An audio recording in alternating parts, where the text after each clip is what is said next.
that does. guy's wallet up right now. Yeah. There's a shark, right? And Shark. Yeah. if you want to kind of go into detail on this, I have the wallet up here. You can see he's got about 90.5 million hex sitting in his wallet currently. Yep. There's a couple different thoughts I have about like how this guy could be strategizing.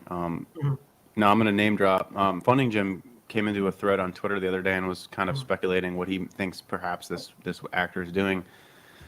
So generally, his thoughts are that he's trying to reposition himself, irregardless of hex price action, pre-pulse chain fork or pre-snapshot. And what he thinks is that perhaps because this guy only sacrificed roughly like $1,000 to $2,000 for pulse and pulsex, that this guy's in a position where he wants to have economic energy to bridge back over to the other side of the bridge, right, to pulse chain, either through like wrapped USDC or maybe he flips it back into hex on an 80% retracement. There's different theories about what could happen there, but that this guy's just taking profit and repositioning so that he has more economic energy in the event that EHEX drops or on either side of the pair. So he's like basically deleveraging. And that's an interesting thought, I guess where I stand with it is that if you're this big in the system and you really do see kind of like the longer term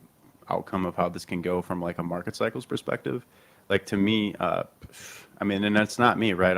I would play this differently. I would try to protect my hex position because I think that hex is worth dollars, and so I'm not willing to sell it or even deleverage even at 7 cents, right? Because the way I'm seeing the chart right now play out is like it's rising, right? The only guy right now that can actually bring this chart back down is this guy. Right, or not that he's the only one that can do that, but he's the only one that's shown a history of doing that right now. And so everyone else is kind of still competing for coins. And if he's patient and he does want to continue to sell, you could basically let the hex price come up here, bounce out, retest this top of this bull flag, bounce back out, and then create a sort of a breakout pattern, and then go higher. And then he could start to resell the highs one more time, perhaps get another 30 million out.